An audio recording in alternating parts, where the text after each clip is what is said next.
Bonsoir chers téléspectateurs et téléspectatrices du Yama TV, ravi de vous revoir au compte de notre émission À leur voix.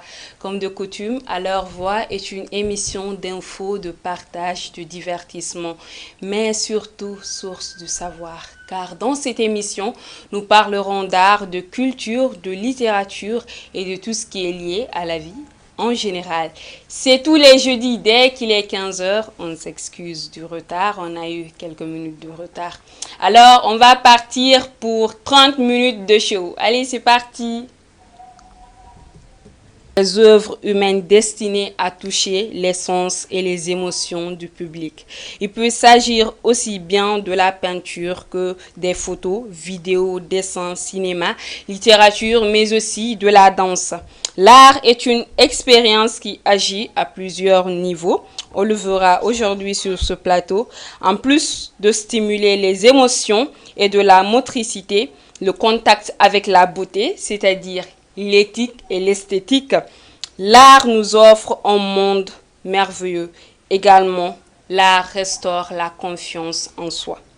Mais ce qui est intéressant encore avec l'art, c'est son artialisation. L'artialisation, c'est quoi? C'est le fait de percevoir autrement, de percevoir le monde tel que l'artiste nous donne à le voir via son œuvre.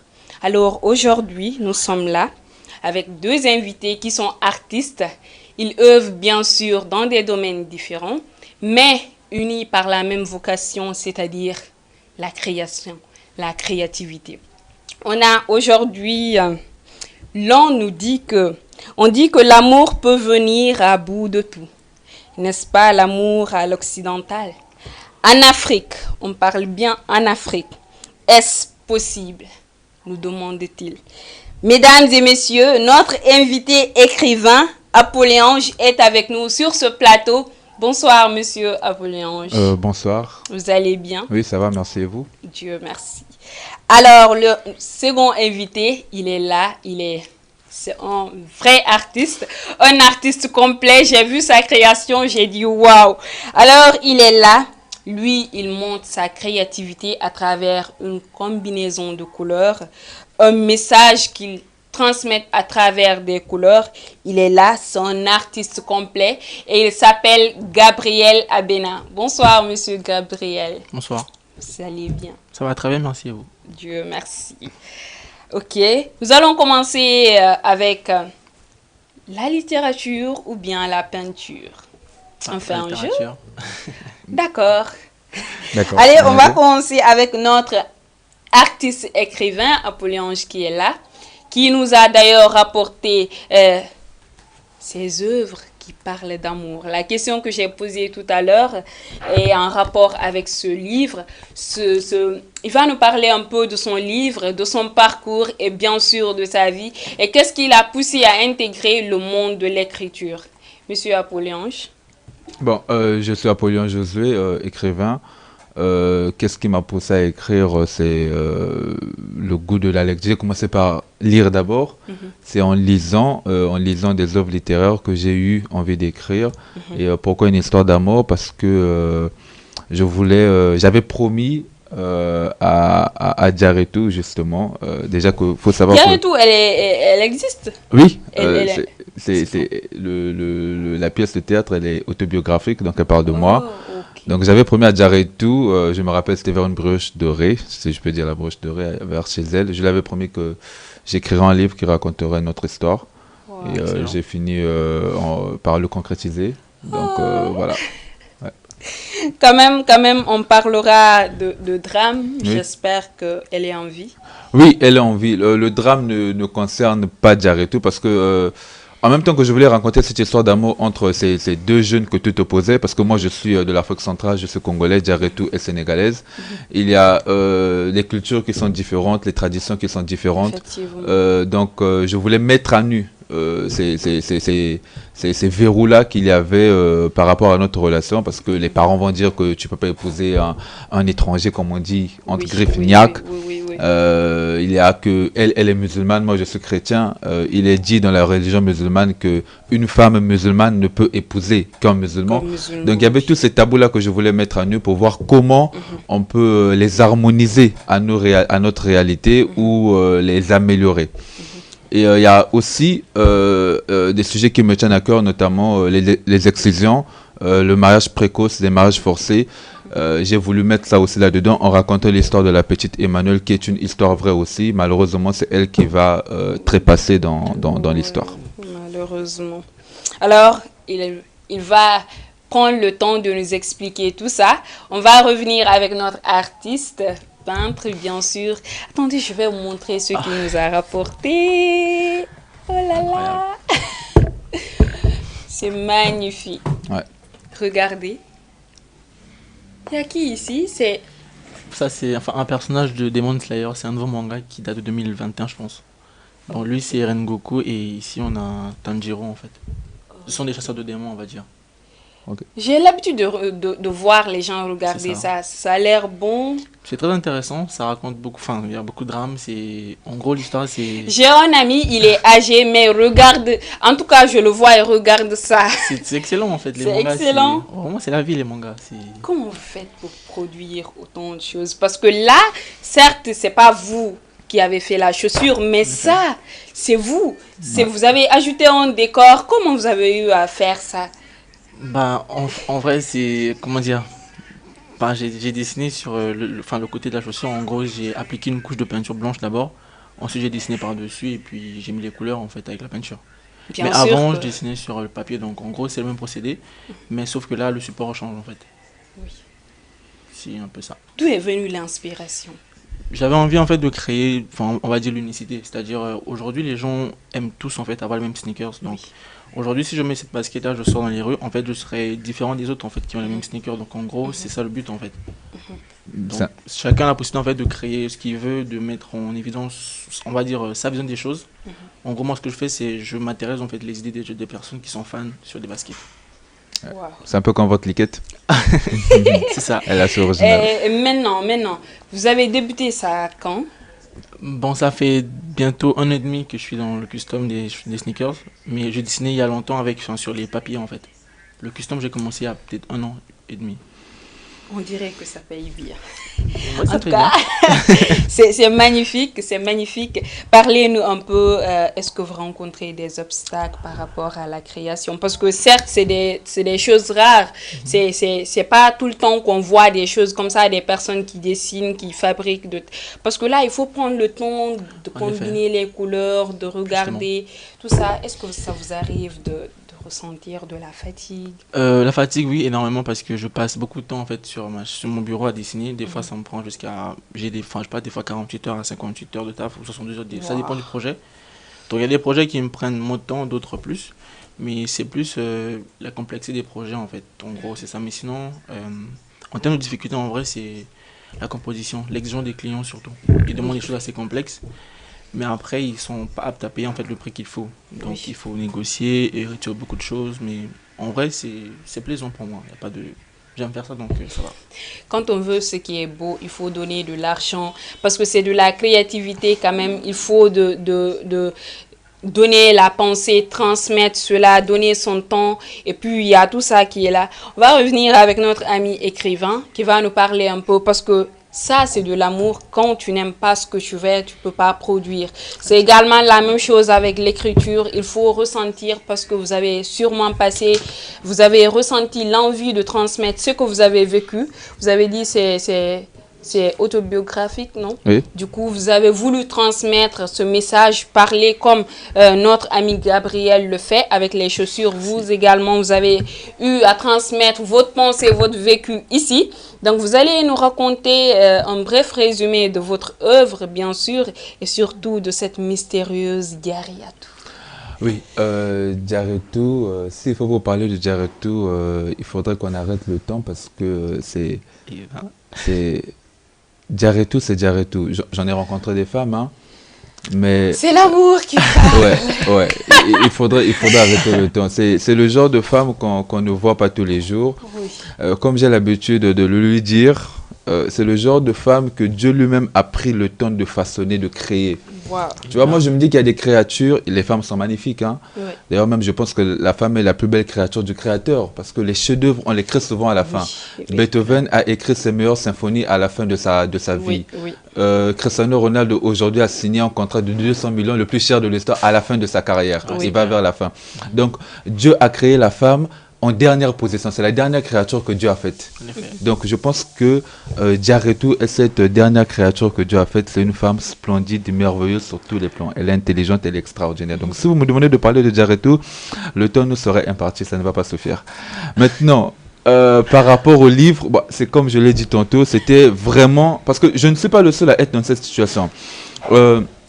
Dakar, le Sénégal reçoit beaucoup d'étudiants étrangers et lorsqu'on arrive, nous trouvons de très belles femmes sénégalaises, tout comme il y a nos amis, nos frères sénégalais qui rencontrent aussi de très belles femmes congolaises, centrafricaines, gabonaises, etc. Donc le but c'était de lever les tabous, de lever toutes les barrières qu'on peut mettre par rapport à la religion, par rapport à la nationalité, par rapport aux coutumes, etc. Oui. C'était ça le but. Et vous êtes parvenu à le faire? En quelque sorte, dans le livre, si je peux dissocier mon personnage du livre, dans le livre, Josué finit par se battre contre vents et marées parce que Josué décide qu'il veut se marier à Diaretou. Son père lui dit qu'il ne peut pas épouser Diaretou parce qu'il a promise à la petite Emmanuel. Et de l'autre côté, Diaretou, son père lui dit qu'elle est promise à son cousin. Donc il va falloir se battre contre les parents pour qu'ils finissent par avoir leur lien de mariage. Et surtout, il faut savoir que les pays de l'Afrique de l'Ouest, on a tendance à dire que les cousins sont faits pour les cousines. Du coup, c'est une complémentarité qui est là. Du coup, il y a toujours des obstacles. Mais quand même, Dakar accueille beaucoup d'étrangers, comme on le dit. Et là où il y a beaucoup de gens, il y a certainement une combinaison d'ethnie, de langue, de religion. Du coup, on est obligé de s'accepter, on est obligé de procéder avec. Parce que peut-être sûrement notre ami également, vous, Gabriel, vous êtes sénégalais ou... Ah non, je suis centrafricain. Centrafricain. Nous avons là Centrafrique et le Congo-Brazzaville. Ouais. Aujourd'hui, c'est l'Afrique qui est là, plus la Guinée. Ouais. Nous sommes là. Du coup, nous parlons quand même par les liens, à travers les amitiés. On se retrouve et puis on crée des liens durables. C'est comme ça la vie. Alors, j'espère que Diaretou va arriver quand même à surmonter parce que parfois, les choses, ce qui complique plus les choses, parfois c'est pas la famille, c'est un peu les religions. Oui. Ce qui est encore plus complexe, surtout chez nous, parce qu'en tant que fille, on peut comprendre que l'amour, on doit faire des sacrifices, on doit tout faire, mais au-delà, qu'est-ce que la religion nous demande? Du coup, sûrement, à la fin, je vais lire un peu. Est-ce que vous allez comprendre? À la fin, je crois qu'ils finissent par avoir le consentement des parents. Je crois. Okay. Je crois qu'ils finissent par avoir le consentement des parents. Mais je vais vous laisser lire et puis savourer. Voilà.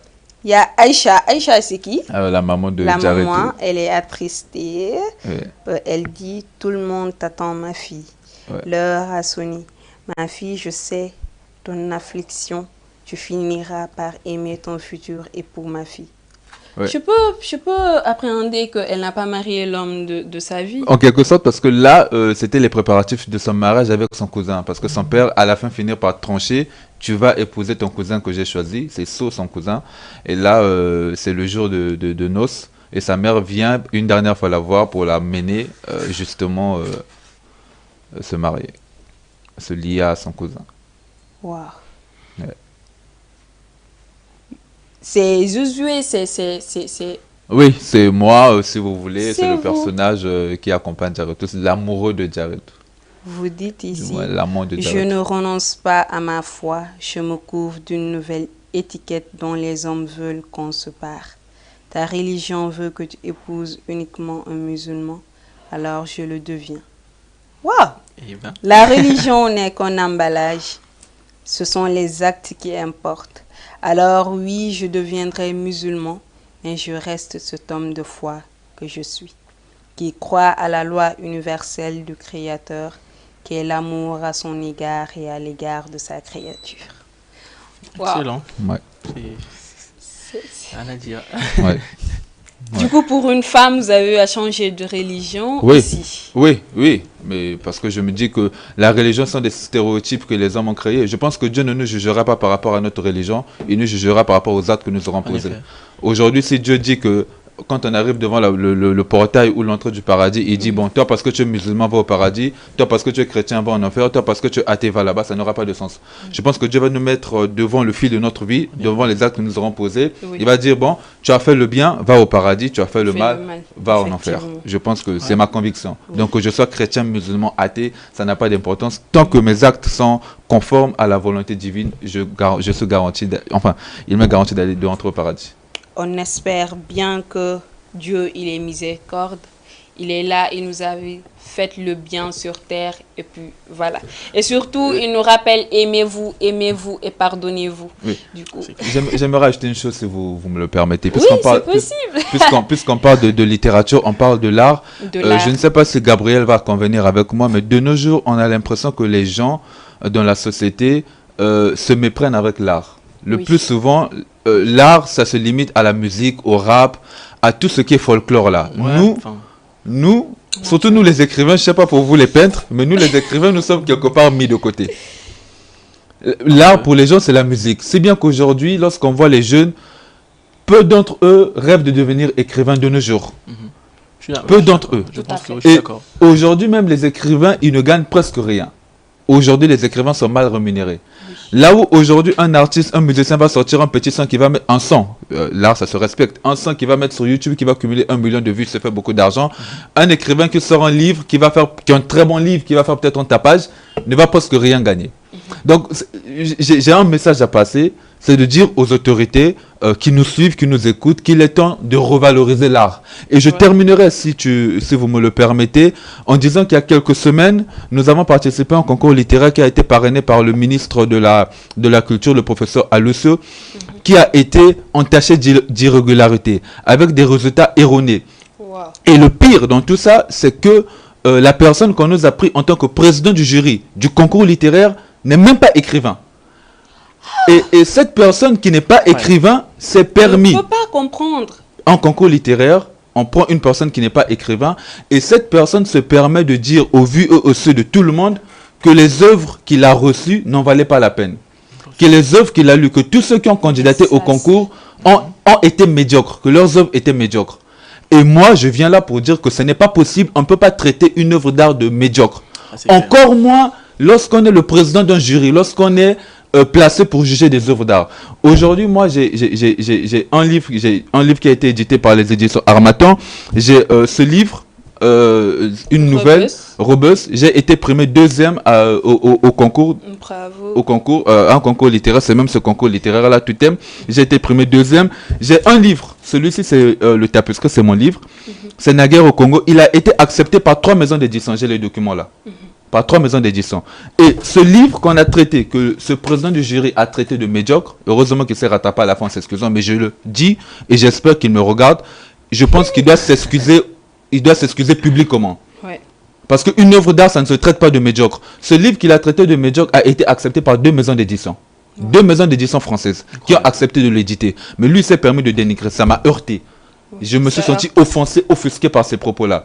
Et là, je viens plaider, je viens dire au ministre que monsieur le ministre, lorsque vous parrainez un événement littéraire, rassurez-vous que ces personnes qui organisent là puissent respecter le règlement qu'ils ont eux-mêmes établi et qui ne mettent pas qui ne placent pas des présidents du jury des personnes qui n'ont aucune légitimité dans le milieu littéraire. Oui. Je pense que lorsqu'on veut être président du jury d'un concours littéraire, il faut au préalable, il faut au moins avoir publié un livre. Au moins un livre. Oui. C'est ce que je voulais dire. Et j'espère que le ministre a reçu notre message que j'ai passé à ma mère, Madame la ministre Ngoni Ndoye, qui m'a dit qu'elle lui enverrait le message. Je voulais le dire. Ok. Au nom du ministre, au nom de la personne qui l'a dit, on demande pardon. Parce que c'est ça aussi. Parfois, on ne peut pas comprendre les artistes. Parce que si tu vois des œuvres d'art qu'on vend dans des musées, dans des concours, des soirées de gala, dans les pays à l'occidental, tu trouves un artiste qui se réveille un beau matin, il dessine ici quelques points, un point ici, c'est vendu à des millions Bah, d'euros. voilà. En fait, c'est ce qui est incroyable avec l'art, en fait, je comprends pas. Tu regardes, le lendemain, on te dit, et puis c'est vendu à travers des tarifs. Voilà. Tel prix, tel prix. Oui, tel la vente prix. aux enchères. Les ventes aux enchères. Voilà. Par après, on achète à des millions. Oui. La personne rentre et puis dépose chez lui. Voilà. Tu reviens, on te dit, c'est quel artiste qui a fait ça? On dit, c'est tel artiste. On dit, tellement que c'est pas... c'est facile à comprendre. Ouais. On te dit, c'est quoi? Il dit, bon, il s'est réveillé un beau matin, il a pensé à sa mère, du coup, il a dessiné. Enfin, ça, voilà, c'est sa mère, ça, c'est le soleil. Voilà. Pourtant, ça coûte cher. Alors que nous, en Afrique, on est là. Certes, la jeunesse se réveille, mais on a un problème. Ce problème, c'est quoi? On a du mal à différencier ce qui va nous mettre en avant. On fait surtout la promotion de la médiocrité que ce qui peut rapporter vraiment. Parce que si toutefois j'ai demandé à M. Gabriel, est-ce qu'il ne rencontre pas des obstacles, des fatigues? Parce que moi également j'écris, je sais ce que je traverse, je passe des nuits blanches à combiner. Est-ce que si telle personne, par exemple, M. Apollon, je lis mon œuvre, il trouve qu'il y a une cohérence entre les idées de Diariatou et Aïcha. Qu'est-ce qu'il va penser? Du coup, tu donnes le meilleur de toi pour parfaire ton œuvre. Et si toutefois une personne se permet de dénigrer cela ou de rabaisser ton travail, ça fait excessivement mal.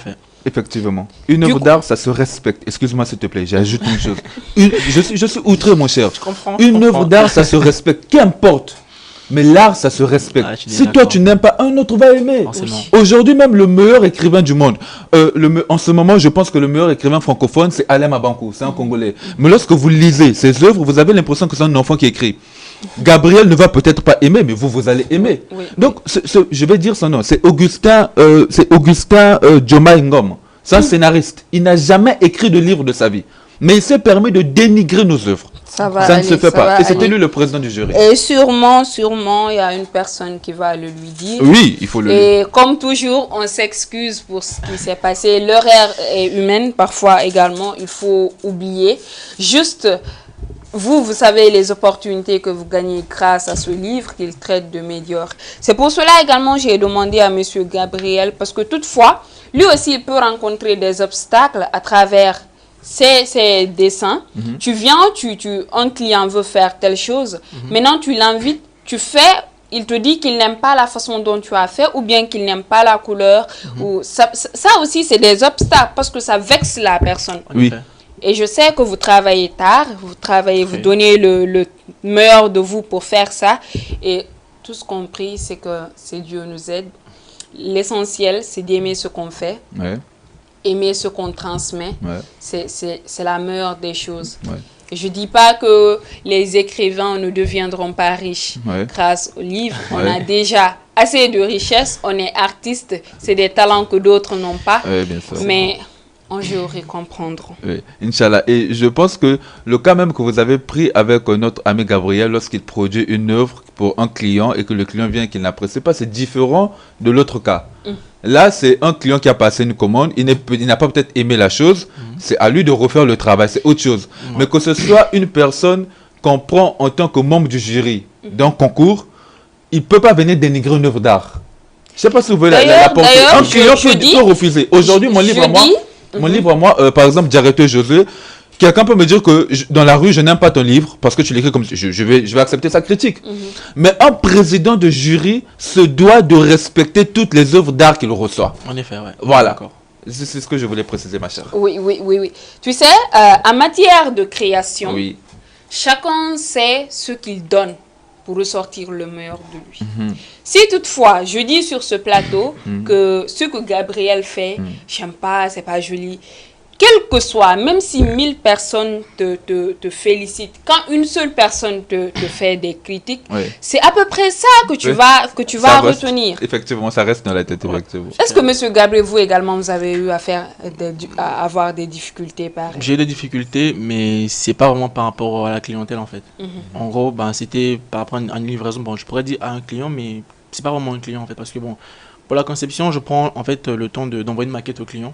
Donc je dois être sûr en fait que c'est ce qu'elle a demandé ou c'est ce qu'il a demandé. afin de commencer à concevoir. Donc c'est ce qui fait que j'ai jamais raté un custom en fait. Depuis que j'ai commencé, j'ai jamais eu un client qui n'a jamais eu mon travail. Bravo, Félicitations. c'est bon, c'est un bon boulot déjà. Mais après, bon, s'il y a des gens qui n'apprécient peut-être pas, bon, pour ma part, j'ai arrêté de m'identifier en fait aux critiques des gens. Donc j'ai commencé à dessiner en étant seul. Personne n'a regardé, donc j'ai posté mes œuvres, ils ont aimé ou pas, bon, c'est pas un problème. C'est surtout la confiance en soi, Bah, ça. bien sûr. C'est la confiance en Bah, soi. bien Quand sûr. tu as confiance à ce que tu produis, tu sais que ça, même si telle personne n'aime pas, je sais que c'est joli. Bah, voilà. Tu sais que c'est bon. Bah, C'est voilà. bon. Ouais. Vous avez une page sur les réseaux. Oui, bon, grâce au custom, j'ai cumulé jusqu'à 24 000 abonnés sur Instagram. Félicitations. Merci. Mon TikTok, je suis à 15 000 abonnés. Félicitations. Après, il y a eu Brut aussi qui m'a beaucoup aidé. Ils sont passés à la maison pour une interview avec moi pour le custom. Et quand ils ont posté la vidéo, c'était intéressant. Il y a beaucoup de reposts et tout ça. La vidéo, je crois, elle a 1 million de vues. Wow. Félicitations. Vous êtes C'est sur énorme. Facebook, Oui, énorme. Facebook et Instagram. Instagram, d'accord. Alors, en fait, c'est ça. Et surtout, quand une personne se cherche, comme on le dit, il faut accepter toujours des opportunités. Parce que, certes, vous avez eu des malentendus avec les membres du jury, vous n'avez pas aimé. Mais sûrement, dans ce public qui était présent ce jour-là, il y a eu une ou des personnes qui ont aimé votre œuvre, ou bien aimé votre personnalité, ou bien aimé votre créativité. Du coup, c'est pour cela, il faut toujours, il y a une opportunité, il y a une chance de gagner. Ouais. Du coup, c'est à toi de provoquer cela. Par clair. exemple, Brut, ils ont été à la maison, ils ont vu ton boulot et tout. Ça, c'est une opportunité. Ouais. On vous a invité ici, ça, c'est une opportunité. clair. Ouais. Le fait que vous avez participé à un concours, même si vous n'avez pas aimé, ça, c'est une opportunité. Ouais, du coup, c'est le bien que tu dois regarder. Ce qui est à l'interne, ça va. J'aime bien ça. Du coup, c'est l'idée, en fait. C'est l'idée. Je sais que, par exemple, moi, j'ai une histoire que je n'ai pas publiée pour le moment. Et je suis à ma 3e correction comme ça. Mais parfois, tu doutes. Oui, ça arrive. Ça t'arrive de douter. Ouais.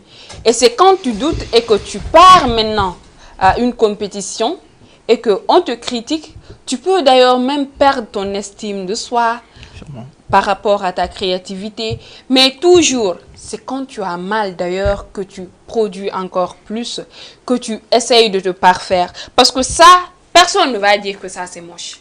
Non. En fait, en créativité, en matière de créativité, surtout la danse, les peintures, les photos et tout, c'est visible. Mais le problème que nous qu'on a avec l'écriture, tant que tu ne lis pas, tu ne peux pas comprendre. Et encore lire, ça suffit pas. Des fois, il faut comprendre aussi Voilà. ce qui était véhiculé comme message. Il faut vivre la chose. C'est clair. Il y a ces personnes qui peuvent lire. Je lis ici, je viens, je lis là, je lis là. Je n'ai pas aimé le livre. Ouais. C'est pas ça la lecture. C'est pour cela la majeure partie des gens aiment lire quand ils sont seuls ou bien surtout la nuit. Ouais. Parce que là, tu vis l'émotion de la chose. Ouais.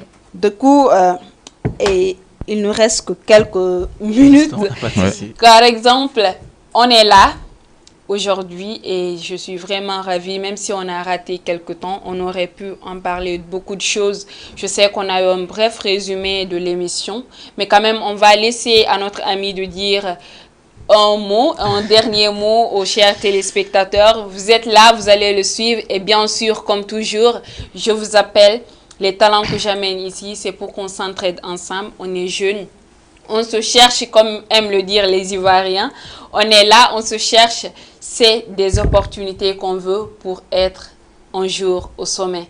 Et comme toujours, toi, tu as une leçon quand tu seras au sommet. Et que je sais que vous allez y arriver. Le jour Amen. où vous allez être appelé, même si l'œuvre est médiocre, à critiquer une personne, vous allez d'abord commencer par apprécier et surtout complimenter la personne. Parce que chaque personne a ses qualités et ses défauts. Et quand tu commences à dire les qualités d'une personne au début, même si tu critiques la personne, elle va comprendre. Du coup, on va donner à notre ami Gabriel de dire quelques mots. Si toutefois vous vouliez dire quelque chose sur ce plateau et qu'on n'a pas eu l'occasion, parce que le temps fait vraiment défaut aujourd'hui, on vous écoute. Déjà, merci pour l'opportunité. Merci beaucoup encore. C'était la première fois pour moi de participer à une émission de télé. Je stressais un peu au début, mais... Vous n'avez jamais... à part les interviews que j'ai fait dans ma chambre avec les autres personnes, mais... Et avec ça, vous êtes appelé à participer à des grandes émissions, parfois même à des concours, où vous êtes obligé de vous justifier. Comment vous faites ou les motivations et tout ce qui s'ensuit. Du coup, c'est de s'habituer petit à petit et voilà. Mais en vrai, en fait, ce qu'il y a, c'est que je m'attendais pas en fait à avoir autant de retours par rapport au dessin parce qu'il y a eu l'ambassade du Japon qui m'a contacté, il y a eu beaucoup d'autres stars, enfin du Sénégal, par exemple le groupe Akatsuki Gang. Ils m'ont contacté pour les chaussures, il y a Doudou qui m'écrit souvent pour les collabs et tout ça. En gros, je pensais pas en fait avoir autant de retours par rapport à ça. Du coup, je me dis que, enfin, qu'est-ce qui se passe en fait? En gros, je stresse un peu, mais ça va, j'arrive à m'y faire. Après, pour un petit message, c'est juste de dire aux gens de valoriser l'art des autres. Certes, ils comprennent peut-être pas ce qu'on fait, ni dans quel état nous sommes quand on peint ou quand on écrit. D'ailleurs, l'écriture, je trouve que c'est difficile l'écriture parce que comment la personne en fait miroite les choses ou vit la scène avant d'écrire et toi tu dois lire et en fait pour comprendre tu dois parvenir en fait à voir l'histoire, c'est-à-dire à vivre la scène en fait. C'est vraiment difficile d'écrire, surtout le choix des mots, les verbes qu'il faut, le temps qu'il faut, enfin c'est compliqué, je sais pas comment ils font, mais c'est incroyable en tout cas. Encore le dessin ça passe, tu peux gommer, mais l'écriture c'est autre chose. Il y a tellement de pression qu'il y a, mais en tout cas il faut juste valoriser le travail des autres. Si tu n'aimes pas, bon, c'est pas grave, mais juste un petit like ou partager, c'est important. Et ça surtout aide aussi ça, la personne. se soutenir Ouais. sur les réseaux, ça coûte 0 franc. Exactement. Allez, monsieur Apollonge, le dernier mot aux téléspectateurs et téléspectatrices du Yama TV. Bah déjà, merci de nous suivre et continuer à suivre Diama TV. C'est Je vais terminer en disant, en saluant ma mère, Madame la ministre Ngonendo, qui m'a toujours soutenu, qui m'a toujours appuyé dans toutes les démarches que j'entreprends. Merci, maman. Ma mère aussi au Congo, Nzingula, et dire au ministre de la Culture, le professeur Alusso, je pense que Madame la ministre Ngonendo a déjà contacté le papa qu'il est pour nous. Lui dire que nous avons été offensés, je ne suis pas seul, nous avons fondé un collectif où nous sommes 3 candidats qui ont été lésés par ces résultats et par les propos du président du jury, Monsieur Jomai Augustin Ngom. Donc nous appelons Monsieur le ministre de la Culture à nous rendre justice, à nous recevoir et à nous écouter et remercier la Teranga sénégalaise parce que Merci à la Teranga. Qui nous a bien accueillis et voilà. Alors, merci, chers téléspectateurs et téléspectatrices de Diama TV. C'était au compte de votre émission à leur voix. Vous avez eu à entendre de belles voix aujourd'hui encore. Et à la prochaine. Portez-vous bien. Au revoir. Au revoir.